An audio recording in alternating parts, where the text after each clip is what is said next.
Hello, Far Sign! Hello, Leo, Aries, Sagittarius! Welcome dito sa aking channel, Kapalaran 888. Alamin natin kung anong messages, vibration, gabay, energy para sa inyong lahat. Far Sign, Leo, Aries, Sagittarius, Daily Tarot Reading, 3 of Cups. Wow! So, sa araw na ito, posibleng may isi-celebrate ka. Diba? It's a celebration, guys. Kasi posibleng nakuha mo yung justice, pwedeng may kaso kang pinaglalaban, or pwedeng kontrata, pwedeng magse-celebrate ka sa araw na ito dahil may trabahong i-offer sa'yo, or nag-a-apply ka ng trabaho, and then pwedeng matanggap ka today. Okay? And meron din dito na sinasabi ang barahan na papeles, pwedeng yung iba gustong pumunta ng ibang bansa, or yung iba gustong asikasuhin yung papeles, inheritance, or kung ano pa man.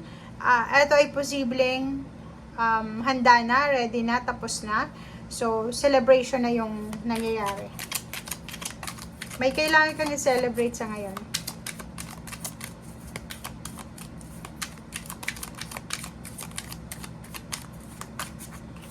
Okay. Nakakaloka. Oh. Victory, success. Ang galing na ito, guys. Far Sign, Leo, Aries, Sagittarius. Kung makikita mo, celebration of contract, new contract, karmic justice, pumabor sa'yo yung hustisya, blessing, prosperity and abundance, victory and success. Marami dito yung Far Sign, Leo, Aries, Sagittarius na makuha yung satisfaction, yung achievements, yung victory and success. Parang nakasakay ka sa isang kabayo or karuwahe na nagta-Thanksgiving ka, Thanksgiving parade or kano pa man, party or kano pa man. So, dito sinasabi na posibleng marami kang blessings na pinagpapasalamat sa ngayon. So, you are very, very grateful. 'Di ba? Pwedeng maraming tao ang humahanga sa iyo sa ngayon. Maraming tao yung parang pinupuri ka. Wow, sabi nila. Ang galing mo naman. Congratulations. Parang gano'n. So, comment down below if makaresonate ka.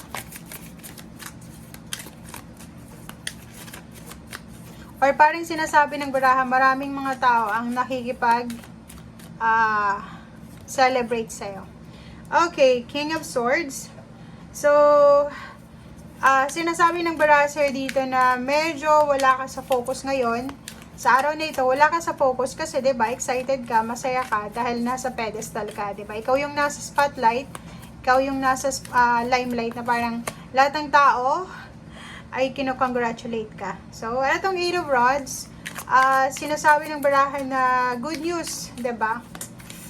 Wow. Messages, chat, call, ang dami-dami mong balita or ang dami-daming parang umaapaw na congratulatory sa iyong Facebook account, kung may Facebook ka. Maraming nag-congratulate sa iyo, email, chat, or kung ano man siya. So, etong 8 of Rods na to is parang sinasabi ng birahan na it's a good news. Good news siya na pwedeng dumating. Okay, Zero the Fool. Ang good news na to is pwedeng yun na nga, bagong kontrata. It's either, ito na yung simula ng bagong mong trabaho, ito na yung simula opening ng iyong business, ito na yung simula ng buhay abroad mo, buhay OFW, or ito na yung simula ng pagbabago sa buhay mo. So, nakikita mo dito na maraming magandang balita ang pwedeng dumating sa'yo na magdadala ng new beginnings. Okay? New beginnings siya. And the World card, so yun, papasok ka. Far Sign, Leo, Aries, Sagittarius, papasok ka sa isang, parang isang lugar. So, pwedeng lumipat ka ng work, or pwedeng first day mo sa work. So, first time mo siya na papasukin. So, bagong mundo siya. So, eto siya. Ang good news na to na pwedeng dumating sa'yo is yung parang papasok ka sa bagong mundo. Zero the Fool, bagong mundo, ang papasukin mo, na doon ka magsisimula. Okay, and 2 of Rods, hindi lang isa, dalawa yung pwedeng pagpilian mo. It's either 2 jobs, 2 contracts, or pwedeng, 2 directions. Pwedeng 2 countries or 2 locations. Okay, 8 of Swords, so hindi ka makapag-isip ngayon, 'di ba? So, Parang mayroon sa'yo dito na magical kasi to eh. Para sa Leo, Aries, Sagittarius. Pwedeng for the past few months, medyo hindi maganda yung takbo ng iyong financial, career, or emotional. But today, sinasabi ng barahan na ngayon ay may choice ka. So, hindi ka tuloy makapag-isip kung ano yung choice na gagawin mo. Okay. Reverse na Four of Swords. So, sinasabi ng barahan sa'yo dito na ang gusto mo lang naman is yung tahimik na buhay. Pero, sa araw na ito, sinasabi ng barahan na kung may decision making kang gagawin, like may nag-offer sa'yo ng business, may nag-offer sa'yo ng contract, or ano man itong ino-offer sa'yo, kailangan mo daw itong pag-isipan ng mabuti. Okay? So, wag mong madaliin yung answer. Wag mong madaliin yung decision making. Kailangan mo daw na maghanap ng tawag dito, ng solitude time or ng time para makapag-isip ka. Kasi reverse yung Four of Swords. Ibig sabihin, etong confusion na to sa Eight of Swords, tungkol sa mga choices, sa mga offer sa'yo, decision, pag-isipan mo ng mabuti siya. Okay? Wag na wag mong mamadaliin. Oops, sorry.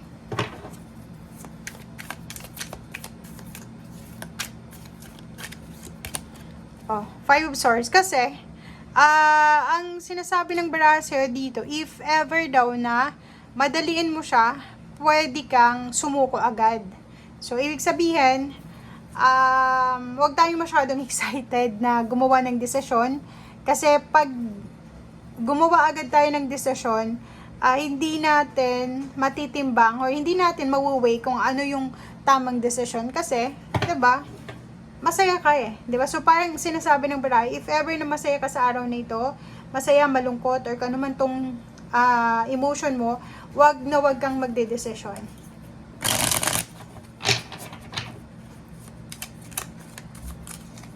Parang nakikita ko siya dito, may Five of Swords dito, na parang may isip mo na may mga tao dati na parang inaano kanila, pinagsasabihan kanila, hindi mo yan kaya, sumuko ka na, parang ganito.